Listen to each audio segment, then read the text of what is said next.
El 8 de junio de 1982, los medios de comunicación de todo el mundo fueron testigos de cómo 50 soldados británicos perdían la vida cuando el buque Sir Galahad fue bombardeado por aviones argentinos. Me levantó como si fuera una muñeca de trapo. Yo llevaba entre 15 y 20 kilos de material, pero fue como si fuera una pluma. Y entonces llegó la primera bola de fuego. Era roja y venía hacia nosotros. Y lo único que pudimos hacer fue girarnos, porque llegó en cuestión de milisegundos. Fue el mayor desastre de la Guerra de las Malvinas. Y dejó un legado de dolor. Dije, le hemos perdido. Miré a mi marido. No podía hablar conmigo y yo tampoco podía decirle nada. Entonces se golpeó la cabeza contra la pared, como si quisiera hacer desaparecer parte del dolor. Centenares de soldados y sus familias quedaron afectados anímica y mentalmente. Es muy difícil. Si ves una herida en un brazo, puedes decir que tiene mala pinta, pero las heridas que sufren estos chicos no se ven. En este programa, los supervivientes cuentan la historia del bombardeo del Galahad y de cómo un cuarto de siglo después, esta acción de guerra sigue marcando muchas vidas. Acto de guerra.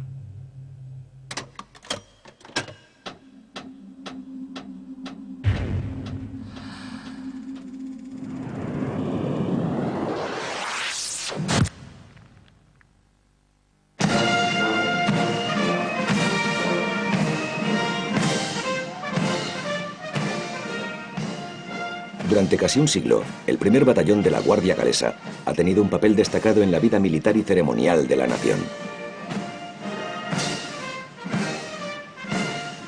Ian Dale, de Pontypridd, tenía apenas 17 años cuando se unió a la Guardia Galesa.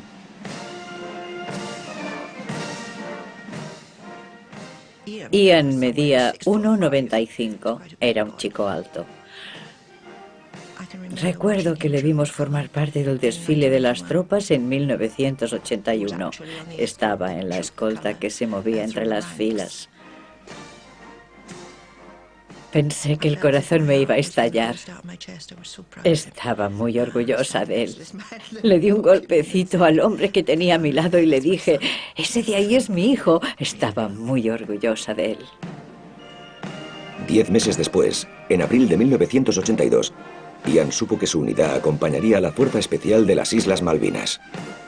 Se acababa de casar y su mujer esperaba a su primer hijo. Nos dijo que no nos preocupásemos, que lo único que iba a hacer era patrullar la isla, que sería otra aventura.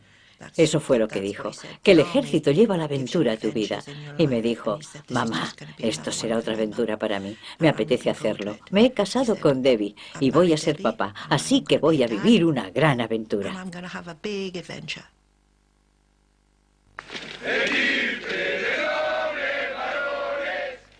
Argentina invadió las Malvinas el 2 de abril de 1982. Superó a su pequeña fuerza defensiva en la capital, Port Stanley, e impuso su voluntad sobre una comunidad con fuertes vínculos históricos con Gran Bretaña. Desde el momento que la primera ministra, Margaret Thatcher, anunció que iba a enviar una fuerza especial en respuesta a la invasión, en las Fuerzas Armadas hubo una competencia feroz para formar parte de ella. En su oficina central de Pirbright, Surrey, la Guardia Galesa se mostró encantada de que su batallón fuese escogido para participar en la Operación Corporate, el nombre en clave que se le dio a la misión de la Fuerza Especial. Tuvimos un día para la prensa antes de irnos a las Malvinas. Y yo estaba detrás de un arbusto, lo recuerdo bien. Un equipo de cámara se me acercó. Dijeron, aquí hay uno. Y cuando te enfocaban con la cámara, te hacías un poco el Rambo. Recuerdo que coloqué a los hombres en una U en el patio de las barracas en Pirbright y vino el jefe y dio su discurso para la nación, como yo lo llamé. Dijo que íbamos a ir allí y que íbamos a cuidar unos de otros. Todos los soldados quieren hacer su oficio, les entrenan para luchar. Les entrenan para hacer operaciones y es lo que quieren hacer. Todo el batallón estaba emocionado y entusiasmado. Sé que estaremos a la altura de nuestras tradiciones del regimiento, sea lo que nos espera.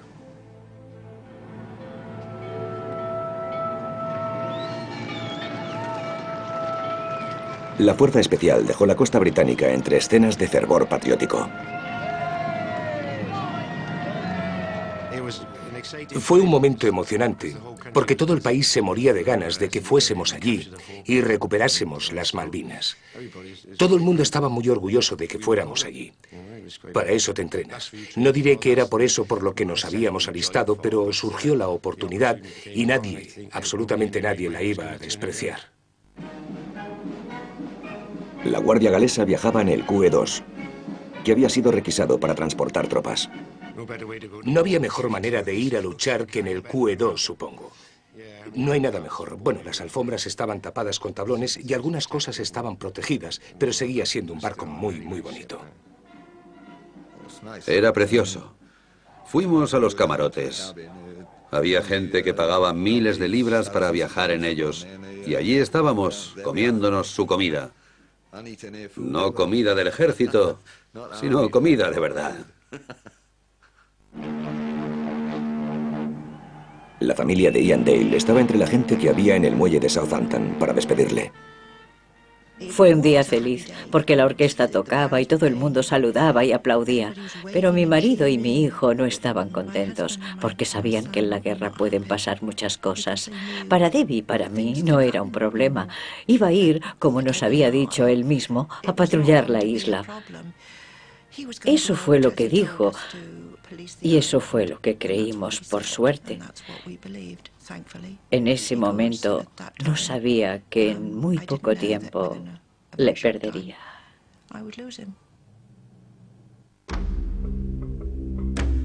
Las Malvinas están a 13.000 kilómetros del Reino Unido, en el extremo sur de Sudamérica.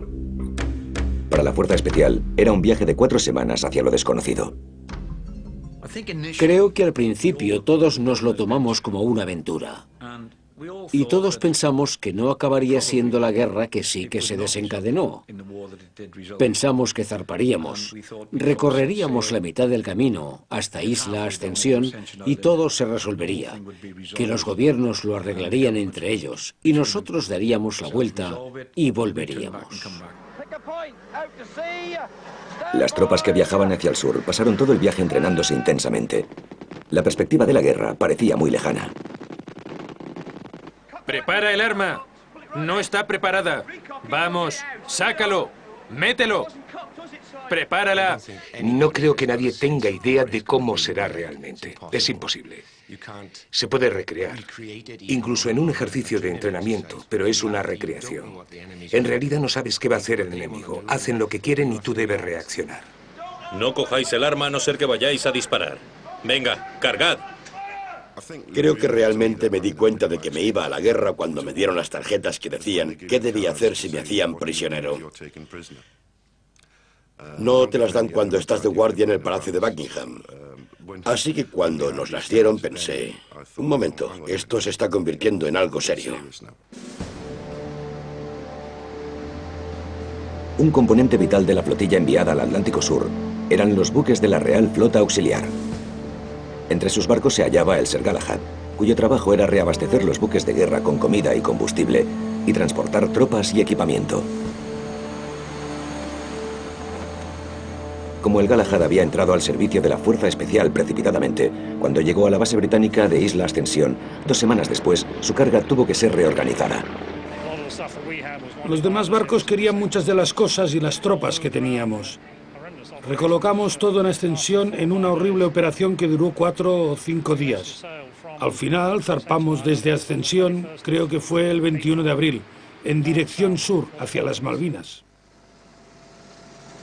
Días después, la realidad del peligro y la imprevisibilidad de la misión británica aturdió al país cuando el HM Sheffield fue atacado por un misil argentino. Se perdieron 20 vidas.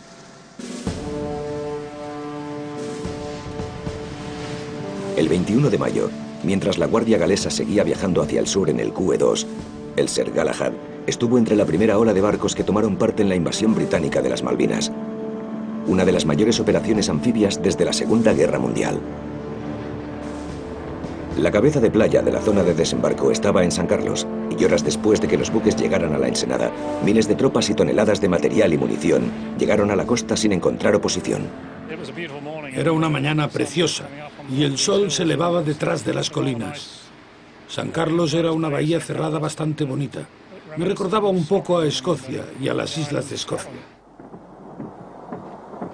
Pero la tranquilidad que había recibido a la fuerza especial no duraría mucho. En apenas unas horas, los barcos recibieron un duro y constante ataque aéreo que le valió a San Carlos el sobrenombre de Callejón de las Bombas. Fue durante uno de esos ataques, unos días después, que el Galahad recibió el impacto de una bomba de 450 kilos. Pero la suerte estuvo de su lado, al menos esa vez. Estaba en el puente y vi cómo caía del avión. Rebotó sobre el agua y chocó contra el costado del barco, pero por suerte no explotó. Causó bastantes daños en babor, destrozó los camarotes de las tropas de ese lado del barco.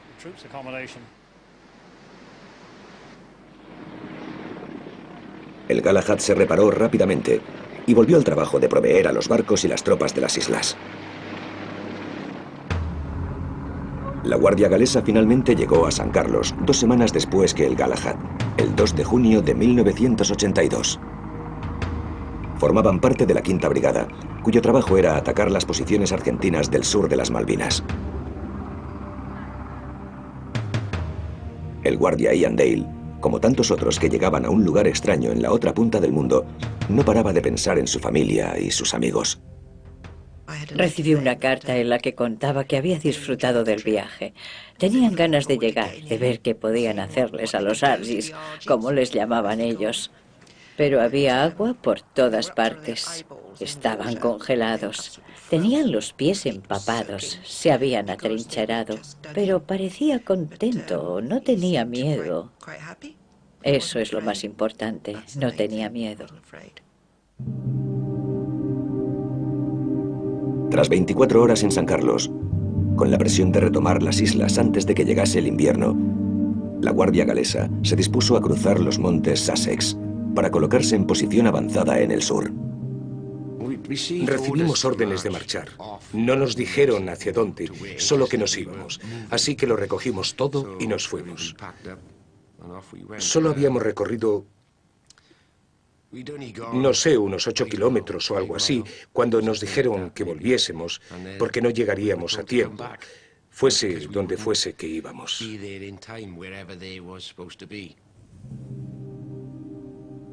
Era imposible debido a las condiciones atmosféricas, por la cantidad de material que llevábamos, ya que el comandante de la brigada le había ordenado a nuestro oficial que llevásemos todo nuestro material y que cruzásemos y nos preparásemos para entrar en la lucha en el sur, para hacernos con Stanley.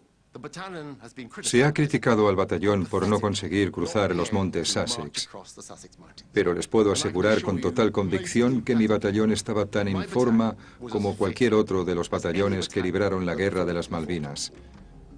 Se lo puedo asegurar.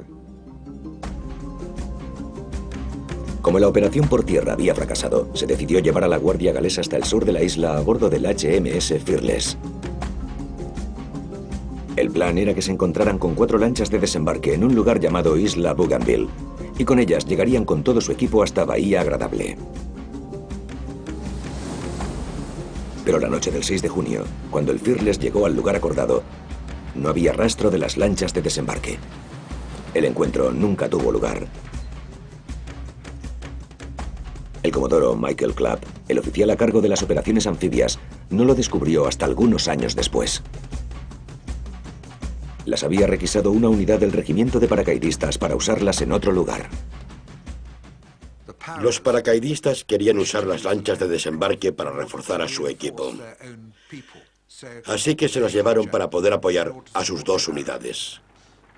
Me dijeron que ese tipo de iniciativas son inevitables en la guerra. A mí me parecía anárquico, y me temo que en algún aspecto lo era. El Fearless llevaba 2 lanchas de desembarque propias, suficiente para transportar apenas a la mitad de la Guardia Galesa hasta la Bahía Agradable.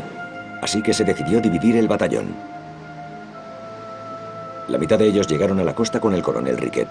La otra mitad volvió a San Carlos, con la intención de completar la operación la noche siguiente. Por supuesto, no estábamos muy contentos. Éramos un batallón, una unidad de combate. Nos habíamos entrenado juntos. La solución ideal era que desembarcásemos juntos y como unidad podríamos desarrollar cualquier tarea que nos dieran. Un par de noches antes habíamos recorrido la mitad del camino a Stanley y nos habían hecho volver. Después llegamos hasta allí y también tuvimos que volver. En ese momento empezaron la frustración y la decepción. De hecho, el éxito de la misión británica estaba en peligro.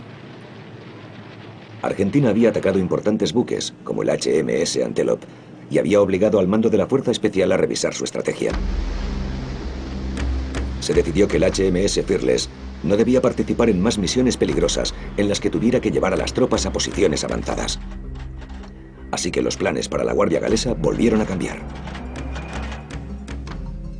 Les transfirieron entonces al Sir Galahad, que era más vulnerable, pero que los planificadores militares estaban más dispuestos a sacrificar.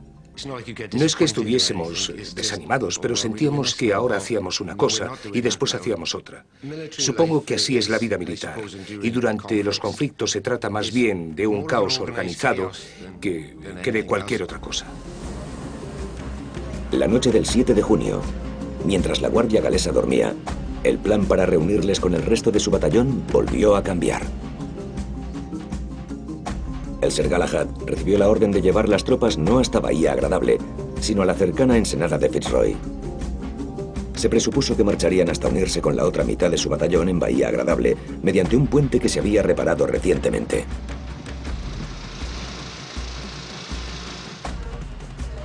Pero esa noche, nadie comunicó a la Guardia Galesa que iba a bordo del Galahad el cambio de planes. Rodeamos la isla a una excelente velocidad y llegamos a la entrada de Fitzroy cuando empezaba a salir el sol.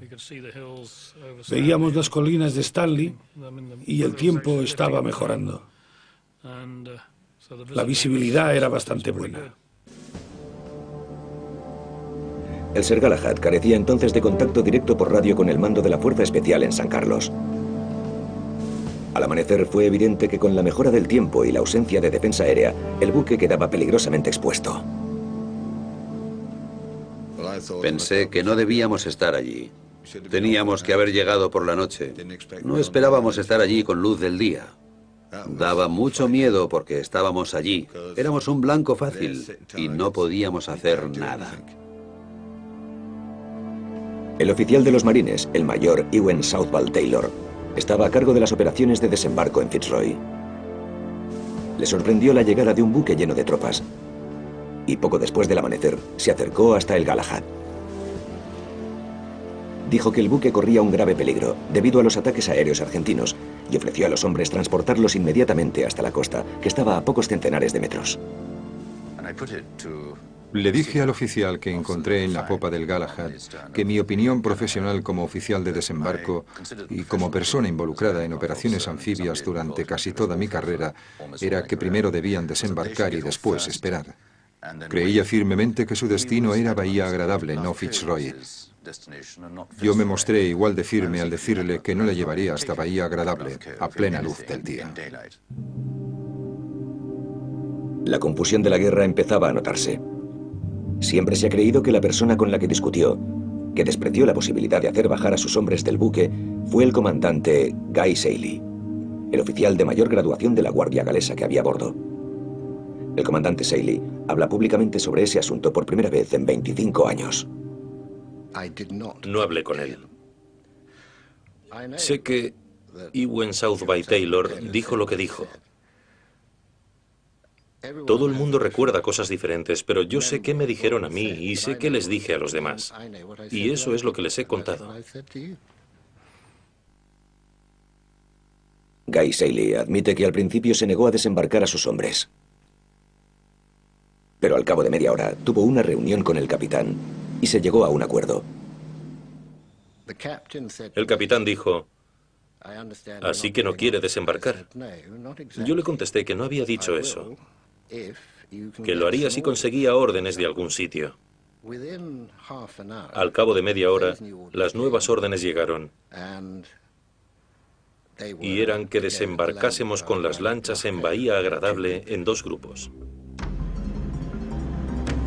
El problema era que solo había una lancha de desembarque y un pontón en Fitzroy.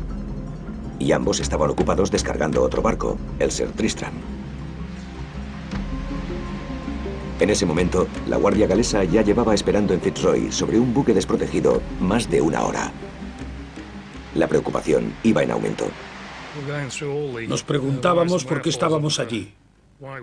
Y nos parecía que había sido un gran error de planificación habernos enviado allí donde no había recursos. Evidentemente me preocupaba mucho que estuviésemos ahí sentados y fuésemos un blanco fácil con todo el personal que había en el barco. El cuartel general de la Quinta Brigada, de la cual formaba parte la Guardia Galesa, estaba a apenas unos centenares de metros en la costa. Pero no esperaban al Galahad y no tenían ningún plan para hacer desembarcar a la Guardia.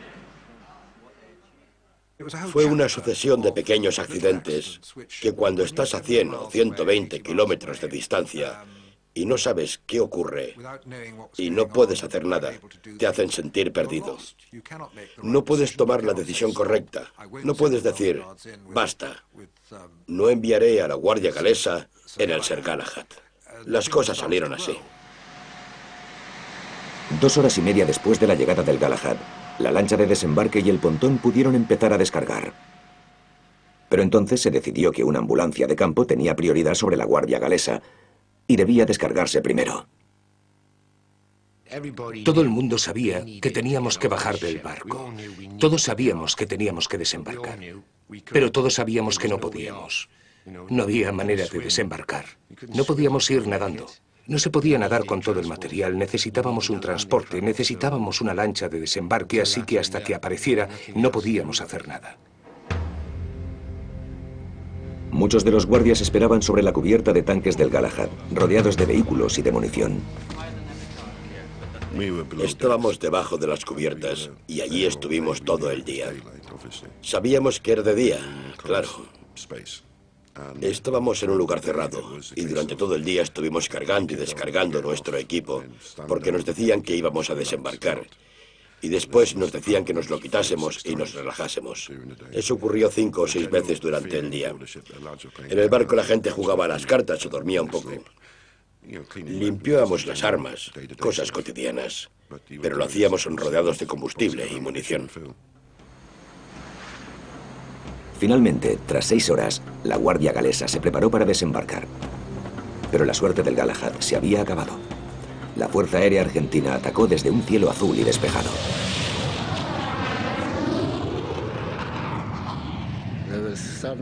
De repente oímos un rugido y miré hacia arriba y vi la parte de abajo de unos 5 aviones o incluso 6. Los 2 primeros acababan de soltar bombas cilíndricas de punta plana que caían girando. Todavía tengo esa imagen grabada. Desaparecieron por la escotilla y salió una llamarada.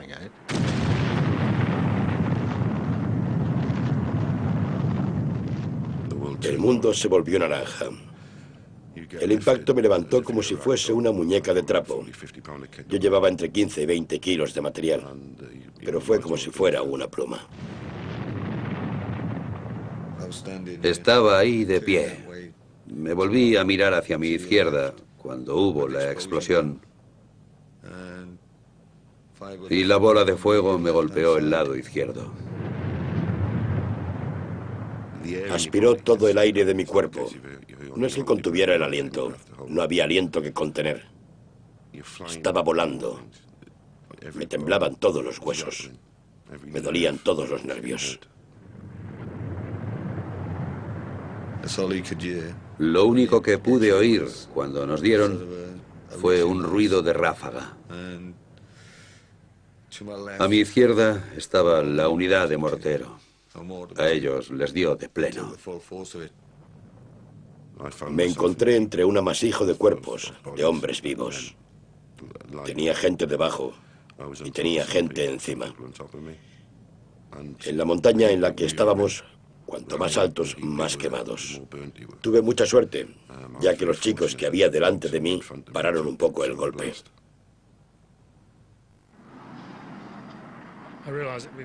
Me di cuenta de que había sido un ataque bastante violento.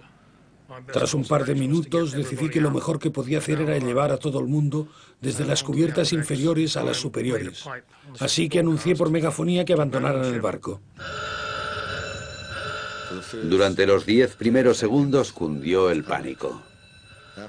Después empezamos a entender lo que había pasado y actuamos con profesionalidad. Todo el mundo empezó a subir lo más rápido posible.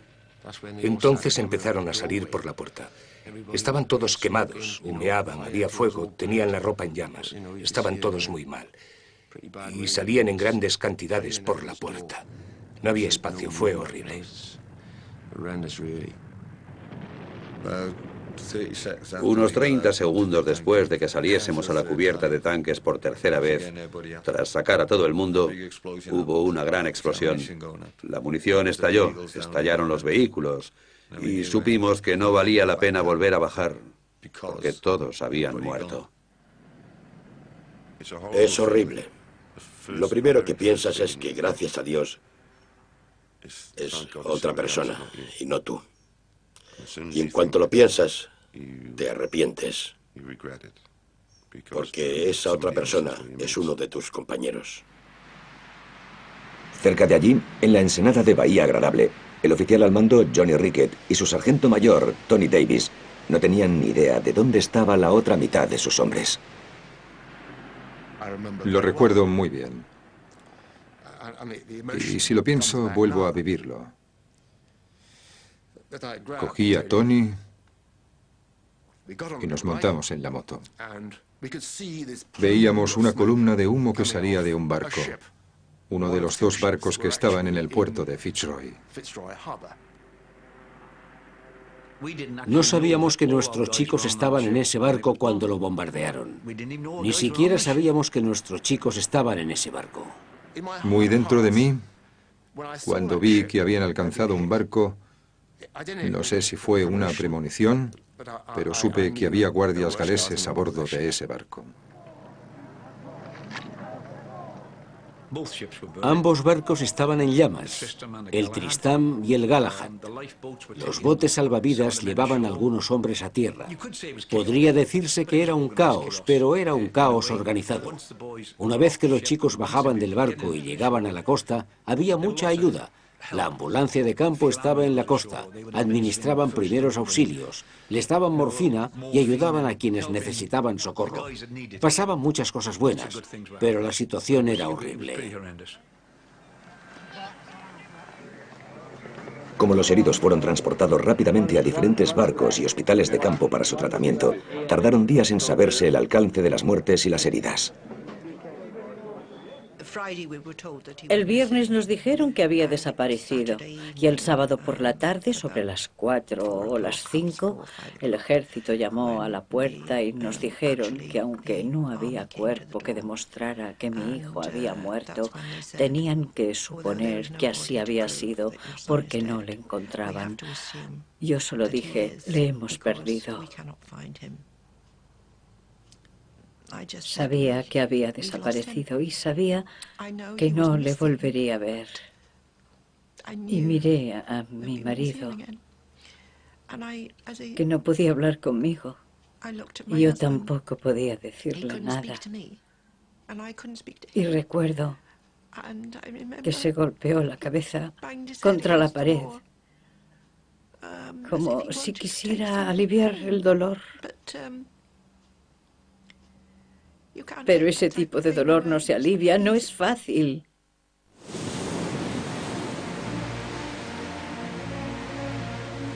Seis días después del bombardeo del Sir Galahad, el 14 de junio de 1982, las fuerzas argentinas se rindieron. Cabo de tierra Anthony Berg. Sargento de tierra James Carlyle. Guardia Ian Dale.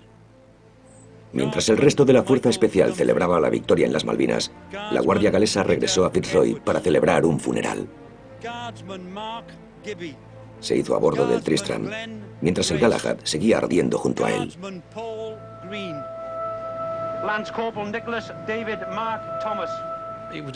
Fue un día muy emotivo. Tuve que leer los nombres de los chicos que habían muerto. Guardsman Dennis Hughes. Hubo un nombre que me afectó en particular, el nombre del chico con el que me había alistado. Había estado hablando con él justo antes de marcharme de la cubierta de tanques. Leyeron su nombre y tuve un momento de mucha tristeza. Guardsman Irwin Phillips. Guardsman Gareth Poole. Les conocía a todos. Éramos una familia muy unida. Estar al mando de un batallón en una guerra, y esta fue una guerra despiadada, aunque fuera corta, es algo muy especial. Por la mañana y cuando se ponga el sol, les recordaremos. Les recordaremos.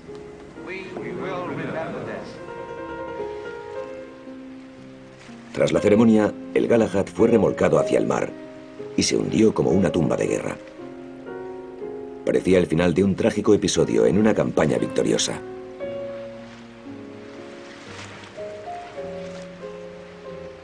Pero para muchos de los que habían sobrevivido a la tragedia, esta todavía no había terminado.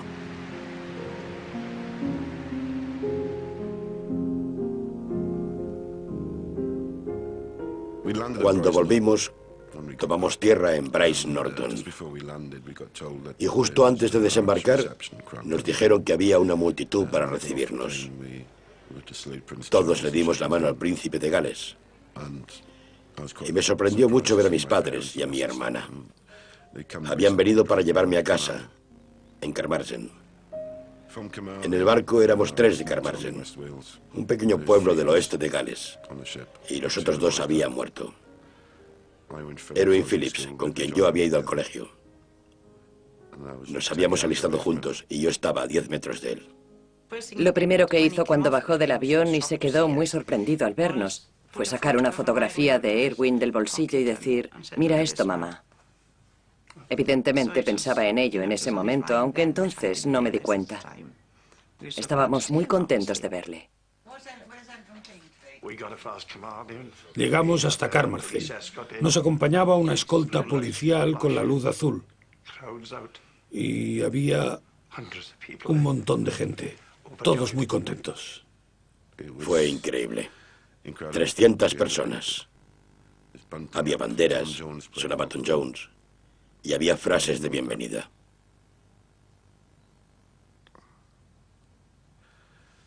Yo no quería nada de eso. Erwin vivía a menos de 1,5 kilómetros de mi casa y sus padres estaban allí. Y aunque entendía la buena intención de la gente, lo único que podía pensar era qué pasaría si sus padres veían todo aquello.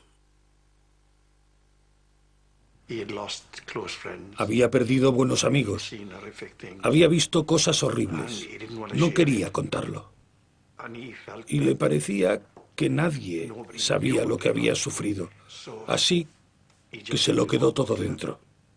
Pensé que sentía dolor y culpa por estar vivo y que los otros 2 hubieran muerto y que se sentía responsable de algún modo.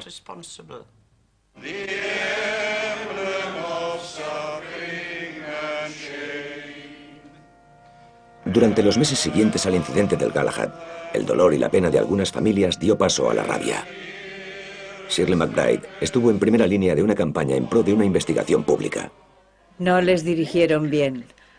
Son guardias, confían en sus oficiales para que ellos les guíen, les muestren lo que está bien y lo que está mal. Pero no lo hicieron. Creemos que todo esto es una tapadera. Les dejaron en ese barco durante demasiado tiempo. Queríamos que alguien, el gobierno, cualquiera, nos explicara a las madres y los padres por qué les habían dejado allí durante 6 horas, a plena luz del día. Creo que el Ministerio de Defensa no nos ayudó. Y cuando hablo de nosotros, me refiero a la Guardia Galesa en virtud de los hechos, y siguen sin hacerlo, siguen con su silencio. No había nada que esconder. No hay nada que esconder. Fue un fallo. Pasaron 7 cosas diferentes y todas causaron el bombardeo del Galahad. No hay duda de ello. No hay nadie a quien culpar. No hay un responsable y deberían haberlo dicho públicamente. Si lo hubiesen hecho, por un lado habrían ayudado a la Guardia Galesa y por otro habrían ayudado a los padres y los seres queridos de aquellos que murieron en el barco. El hijo de Shirley MacBride, Ian Dale, no volvió a casa tras la guerra. Su cuerpo no se encontró nunca y ella tuvo que aceptar una pérdida sangrante. No tenía ni idea de que no volvería a ver todo lo que tenía.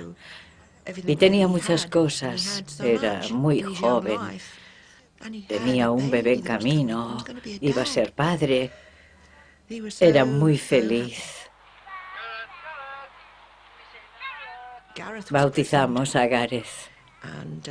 Mi otro hijo fue su padrino. Recuerdo que le miré y lloré muchísimo, porque mi hijo debería haber estado allí. Era su bebé.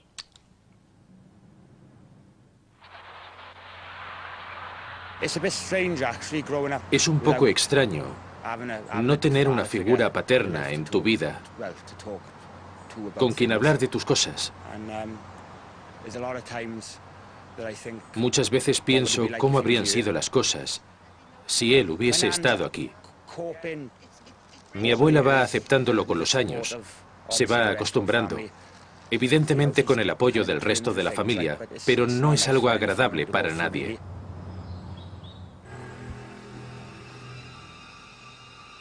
Durante años, después de la Guerra de las Malvinas, Derry Price vivió muy afectado por su experiencia en el Galahad. En 1995 le entrevistaron para un programa de la BBC y le preguntaron por su caos interior.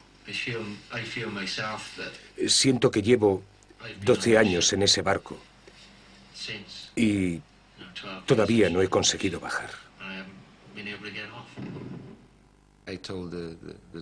Le dije al médico que tenía pesadillas y me dijo que eso era normal. Pero eran durante el día. Eran pesadillas durante el día con los ojos abiertos. Era muy raro. No es que no te puedas despertar, porque ya estás despierto, pero revives el incidente durante el día con los ojos abiertos y te acaba afectando. Te afecta. Terry vivió atormentado por esos recuerdos del Galahad y lo que había visto el 8 de junio de 1982. Empezó a beber mucho y su primer matrimonio se hundió.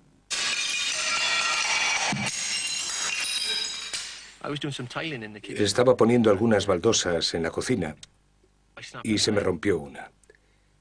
No fue nada terrible, pero perdí el control. Cogí un martillo y destrocé la cocina. Es una sensación de confusión en algunos aspectos. Y esa confusión se transforma en rabia. Así que tenía un montón de rabia acumulada que podía aparecer en cualquier momento. Con el paso de los años, Derry ha visto cómo el Galahad seguía cobrándose su precio. En 1995 asistió al entierro de su amigo Simon Skinner, que murió tras una caída. Simon y yo éramos del equipo de armas durante el conflicto. Sabía que tenía problemas y que eran continuos. Pero creo que para Simon las cosas fueron peores que para mí. Creo que bebía más que yo y que la bebida controlaba su vida, lo que no le ayudaba mucho. Se podría decir que emocionalmente Simon llevaba desangrándose los últimos 13 años. Ha habido un montón de suicidios en el regimiento desde la Guerra de las Malvinas. E incluso mucho tiempo después de ella. Sigue sucediendo. Sucede ahora. Creo que hay unos 10 suicidios al año, que son muchos. No hay cifras oficiales que apoyen esa declaración. Pero según su propia experiencia, muchos excombatientes de las Malvinas creen que el número de muertes prematuras entre sus compañeros es significativo. Con el paso del tiempo, tras el conflicto en el Pacífico Sur, Andy Jones empezó a darse cuenta de que él también tenía graves problemas mentales y emocionales. Sabía que sentía la culpa de los supervivientes, pero sabía que era mucho más que eso. Me sentaba durante horas en la oscuridad. Lloraba, salía, miraba las estrellas, lloraba. Y era peor con cada año que pasaba. Creo que cuanto más tiempo vives después del incidente, más difícil es todo, porque tus compañeros no están allí. Andy luchó contra ese problema durante más de 20 años, hasta que descubrió que tenía un nombre. Desorden de estrés postraumático. Con el estrés postraumático, la gente piensa que solo una persona lo sufre. Y puede que solo una persona lo padezca, pero hay más de una víctima.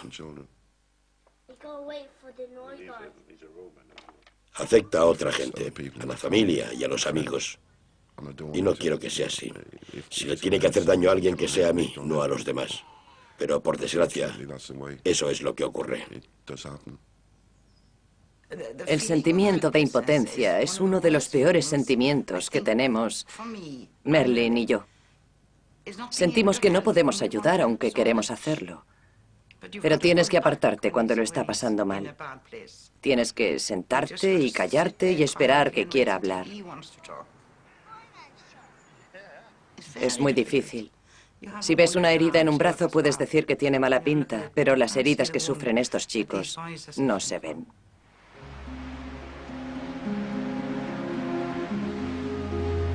A muchos de aquellos cuyas vidas se han visto afectadas por el bombardeo del Galahad, la ensenada de Fitzroy, el lugar donde ocurrió, parece llamarles desde la otra punta del mundo.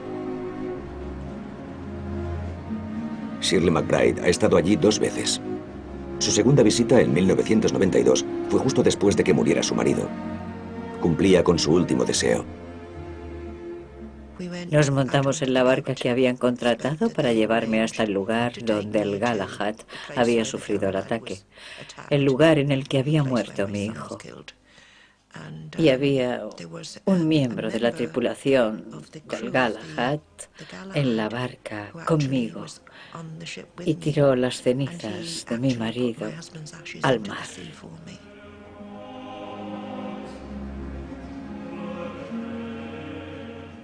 Al menos siento que mi hijo tiene simbólicamente a alguien a su lado.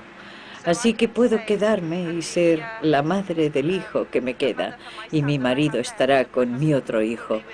Quizá así es como debe ser.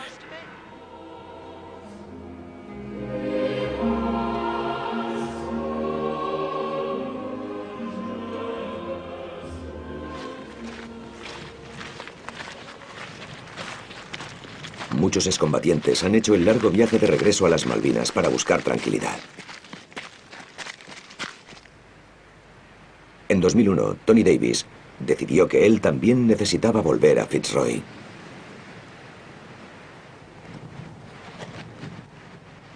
No podía hablar de ello, especialmente si me tomaba algo o estaba un poco malhumorado.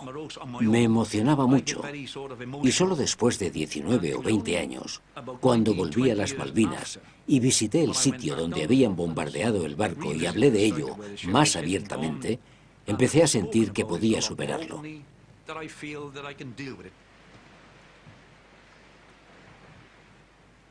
Hizo que me enfrentara a ello, me hizo pensarlo directamente, me hizo hablar de ello. Y recuerdo que me senté cerca del monumento conmemorativo y miré dónde se había quemado el barco. Lo reviví todo y me enfrenté al hecho de que había ocurrido de verdad. No podíamos cambiarlo. Había que superarlo. Sentí que se cerraba esa parte, ese incidente. Muchas gracias a todos por estar hoy aquí. Andy Jones es el secretario de la rama galesa de la South Atlantic Medal Association, por la medalla que se les concedió a todos los que sirvieron en la campaña de las Malvinas. Fundó esa rama tras un viaje a las Malvinas organizado por la asociación. Cuando volví del viaje, sentí que tenía que agradecérselo de algún modo a esa gente. Y ahora nos va muy bien. Y ha absorbido toda mi vida. La excursión patrocinada por los excombatientes hasta Penny-Fan en Brecon Beacons es para conseguir fondos para un monumento en Cardiff en memoria de las fuerzas británicas que murieron en la Guerra de las Malvinas. Te das cuenta de que no eres el único que sufre. Te das cuenta de que en un mundo tan masculino también es normal tener síntomas de estrés postraumático y sufrir. Porque eso es lo que pasa. Es una cosa muy masculina y crees que deberías poder enfrentarte a lo que ocurrió en el Galahad, ser un hombre. Y que si no puedes hacerlo, no eres un hombre. Pero el viaje me enseñó que no, que puedes ser un hombre y no aceptar lo que ocurrió en el Galahad.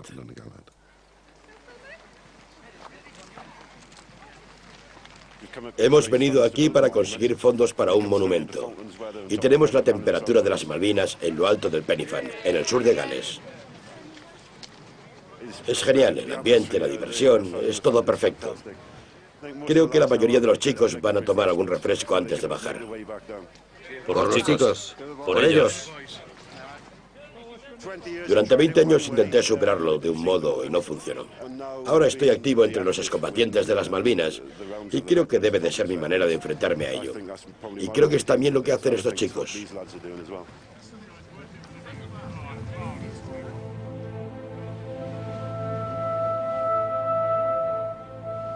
Tras años de lucha solitaria contra sus demonios, Terry Price buscó ayuda médica. Su psiquiatra le sugirió que intentase expresar sus pensamientos y sus sentimientos por escrito. Al principio, cuando empecé a escribir, todo era muy malo. Vaciaba mi cerebro en un papel. Pero entonces empecé a explorarme a mí mismo, a pensar más profundamente, a pensar cómo me había afectado personalmente perder a mis amigos. Escribía en privado y lo mantenía en secreto. Lo tenía guardado bajo llave, en una maleta mía, en el desván, porque eran mis sentimientos más íntimos y no quería que nadie más supiese cómo me sentía. Escribí durante 2 o 3 años y no volví a leerlo durante unos 6 meses, quizás.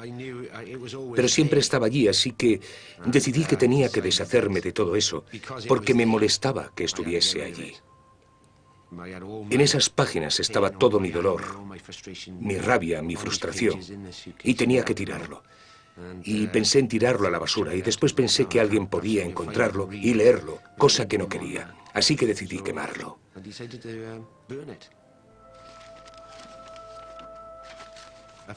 Fue como si exorcizara gran parte del dolor que había acumulado tras años de pasar de una situación a otra y muchas otras cosas. Miré cómo se volvía humo y me sentí bien. Todo había empezado con el fuego, así que tenía que terminar con fuego.